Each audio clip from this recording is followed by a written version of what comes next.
95वां जातक है महासुदर्शन जातक।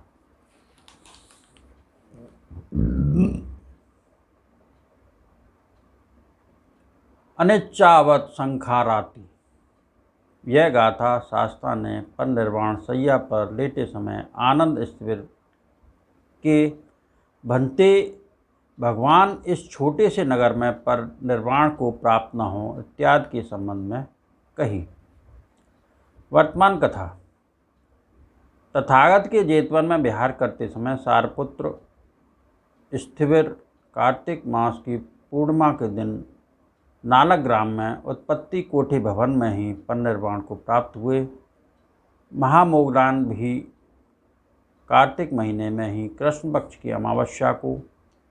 इस प्रकार दोनों प्रधान शिष्यों को परिनिर्वाण प्राप्त हो जाने पर मैं भी कुशीनगर में परिनिर्वाण को प्राप्त होऊंगा सोच भगवान क्रम से चारका करते हुए वहाँ कुशीनगर पहुँच जोड़े साल युगल वृक्षों के मध्य उत्तर दिशा की ओर बिछी सैया पर फिर न उठने का संकल्प करके लेटे।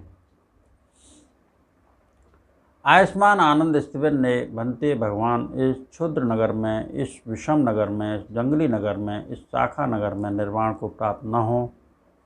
भगवान दूसरे चंपा राजगृह श्रावस्ती साकेत कौशाम्बी वाराणसी महापरिनिर्वाण सूक्त दीर्घ निकाय आदि बड़े नगरों में से किसी एक नगर में परिनिर्वाण प्राप्त करें कहा। भगवान कह रहे हैं आनंद इस क्षुद्र नगर, जंगली नगर, शाखा नगर मत कहो। मैं पहले सुदर्शन चक्रवर्ती राजा होने के समय इसी नगर में रहा। उस समय यह 12 योजन की रत्नों से सुसज्जित 4 दीवारी पारिक से घिरा हुआ महानगर था। यह कह स्थिविर की याचना करने पर पूर्व जन्म की कथा कहते हुए महासुदर्शन सूक्त कहा। अतीत कथा। उस समय महासुदर्शन नाम का राजा सुधर्म प्रासाद से उतरकर निकटस्थ 7 रत्नों से युक्त ताड़बान में बिछी योग्य सैया पर दाहिनी करवट से फिर न उठने के संकल्प से लेटा देख देव यह तुम्हारे 84,000 नगर हैं जिनमें कुशावती राजधानी प्रमुख है। इनको प्रेम करो। सुभद्रा देवी के कहने पर महासुदर्शन ने देवी यह मत कहो, मुझे ऐसा उपदेश दो कि इनमें प्रेम मत करो, इनकी अपेक्षा मत करो। किस कारण से? देवी के पूछने पर आज मेरा मृत्यु दिवस है। वह देवी रोती आंखें पोंछती हुई बड़ी कठिनाई से उस प्रकार कहकर रोने पीटने लगी। शेष 84,000 स्त्रियां भी रोने पीटने लगीं। अमात्य आदि में कोई एक भी न सहन कर सका, सभी रोने लगीं। बोधसत्त ने रोका, बड़े शब्द मत करो। फिर देवी को संबोधित कर कहा, देवी तू मत रो, तू मत विलाप। तिल के फल जितना भी संस्कार नित्य नहीं है। सभी संस्कार अनित्य हैं, सभी संस्कार नष्ट होने वाले हैं। इस प्रकार देवी को उपदेश देते हुए यह गाथा कही। संस्कार अनित्य हैं, उत्पन्न होना निरोध होना उनका धर्म है। वे उत्पन्न होकर निरोध को प्राप्त होते हैं, उनका उपशमन सुख है। अनिच्चावत संखाराति। भद्रे सुभद्रा देवी जितने भी किन्हीं भी प्रत्ययों से बने हुए स्कंद आयतन आदि संस्कार हैं वे सब अनित्य हैं। इनमें रूप अनित्य है, चक्षु विज्ञान अनित्य है, चक्षु अनित्य हैं, सब धर्म अस्तित्व अनित्य हैं। जितने भी सविज्ञान अभिज्ञान रत्न हैं वह सब अनित्य हैं, इसलिए सभी संस्कार अनित्य हैं। यही ग्रहण कर। क्यों?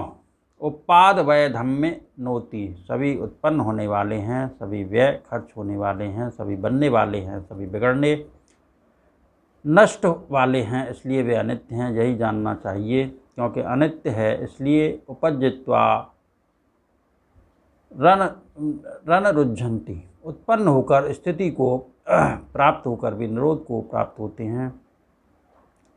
यह सभी बनने पर उत्पन्न कहलाते हैं, टूटने पर निरुद्ध कहलाते हैं। उनके उत्पन्न होने पर स्थिति होती है, स्थिति होने पर भंग होता है। जो उत्पन्न न हो उसकी स्थिति नहीं, जिसकी स्थिति है उसका भंग नाश न हो ऐसा नहीं।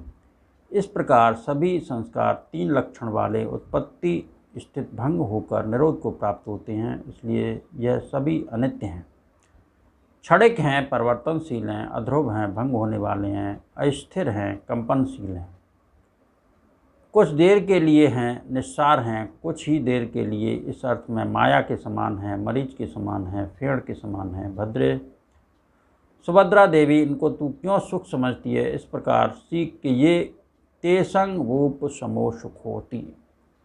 सब संसार चक्र का उपशमन होने से सब के उपशमन का अर्थ है निर्वाण।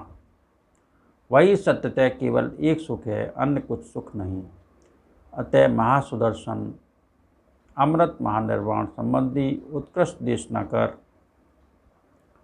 बाकी जनसमूह को भी दान दो, सदाचारी बनो, उपोषद व्रत करो, उपदेश दे देवलोक गया। शास्ता ने यह धर्म देशना उपस्थित कर जातक का आशय स्पष्ट किया। उस समय परिषद बुद्ध परिषद, लेकिन महासुदर्शन नहीं था, महासुदर्शन जातक। इन सत्य वचनों से सबका भला हो, सबका मंगल हो, सबका कल्याण हो, संसार के सारे प्राणी सुखी रहें, सुखी रहें, सुखी रहें। साधु साधु साधु।